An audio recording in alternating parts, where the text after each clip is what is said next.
what's up? It's me again, Junkmaster3, and I must say right away that I'm sorry that this video is a little bit late, but that's how it happens sometimes because, yeah, things just get in the way sometimes. So enough about that. Now I'm going to talk about the top 5 of the month for the month of February, and like usual, I never talk about films that I've already seen before or that I've rewatched. So these are the best films I've watched for the first time that I've enjoyed the most. And yeah, I think you probably already know this by now. But and I must say that 3 of these films I do not have in my collection, but I would love to get them in my collection.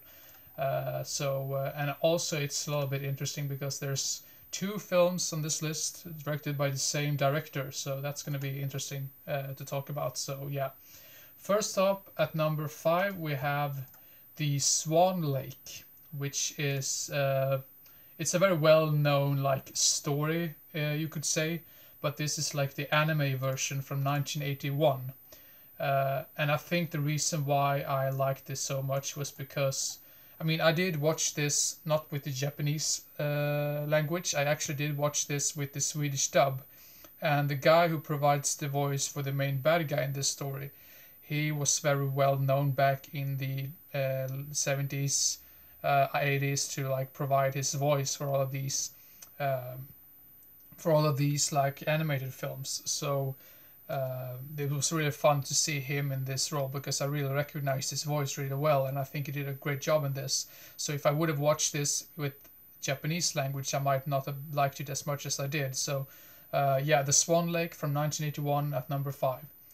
And at number 4, we have a classic film from the 40s, 46 to be exact, and the film is called The Best Years of Our Lives, which tells the story of these 3 like World War II veterans coming back from the war, and we follow them like their struggles to try to adapt to society again. I mean, some of them have a little bit harder to adapt or like get back to society again, while some people have it a little bit easier. So you have to follow all of these stories, and they sort of like it just ties up towards the end. Like it is like a great story of these types of lives that just, it's just so damn, I mean, they have so many struggles throughout the film, but it just, sometimes it gets bad and sometimes it gets really good. So it's really well made, a very well written story, and I think the characters and acting is just phenomenal.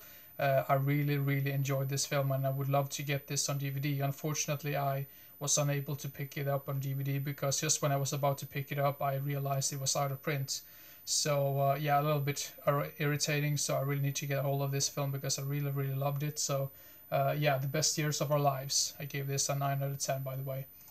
I think this was a really strong month actually, because I did give The Swan Lake 9 out of 10 as well. Now the rest of these films on this list is going to be 10 out of 10 for me. So so at number 3 is another film that I don't have in my collection, and this is like a very low budget film, but I really loved it because it's sort of like an homage to the older 80s action heroes, like your typical one-liners and stupid fun and like explosions and all that. So it's pretty much like a love letter to 80s action films.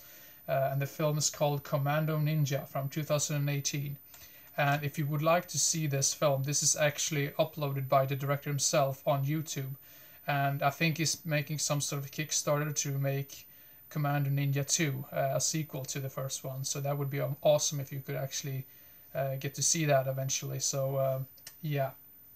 So that's the film, Commando Ninja. It's very like model. I mean, the storyline isn't really the greatest or anything, but I just think it had such an interesting and it has such a charm to it that I just can't help but love it. So if you're a big fan of 80s action films in general, if you want to watch a newer film that sort of reminds you of that old school action films, you should definitely give Commando Ninja a watch. So yeah, Commando Ninja. And at number 2, we have a film by Sam Peckinpah, which, yeah, you can probably guess this by now because the number 1 on this list later on is also going to be a film directed by Sam Peckinpah, but I'll get to that eventually. But at number 2, we have Cross of Iron, which is a World War II film, which I've been wanting to see for such a long time, and I've had it in my collection for quite some time as well.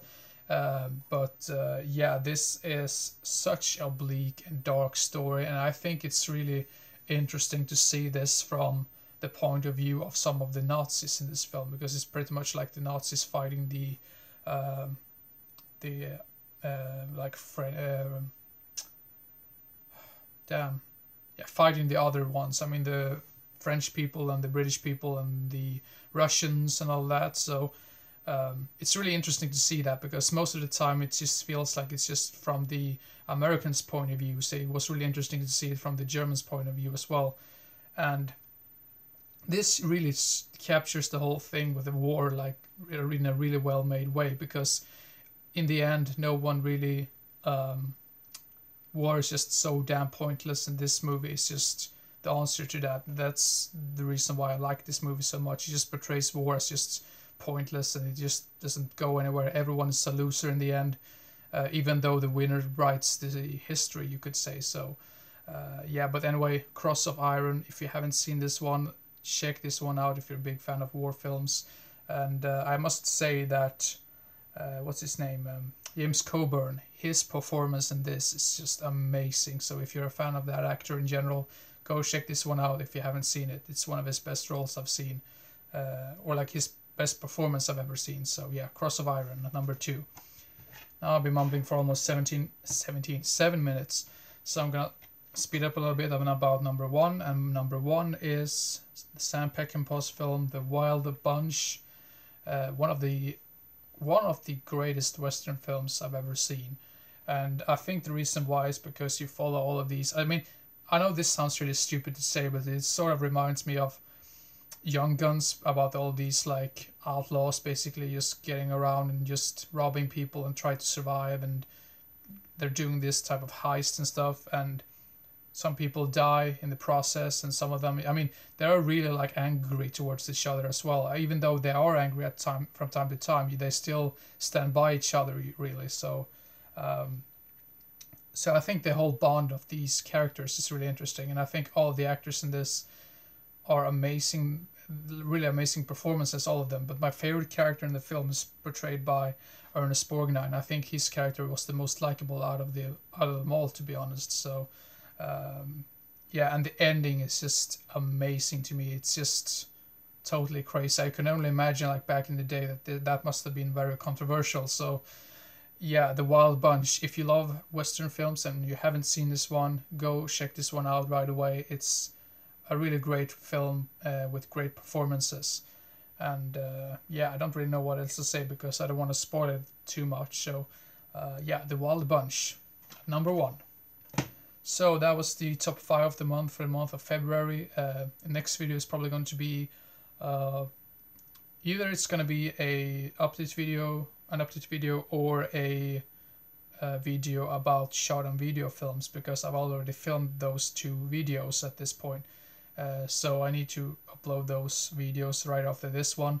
The short on video video that I made is a little bit muddled, because that was supposed to be a top 10 list of short on video films, but it just turned out to be very muddled in a way. And yeah, that's how it goes sometimes, because when it comes to short on video films, it's really hard to say that that's a good film or that's a good film, because it's mostly low budget films in general, and my opinion just sort of like differs from time to time when it comes to these type of films. So yeah, but anyway, keep your eyes open for those videos in the near future, and see you next time. Bye bye.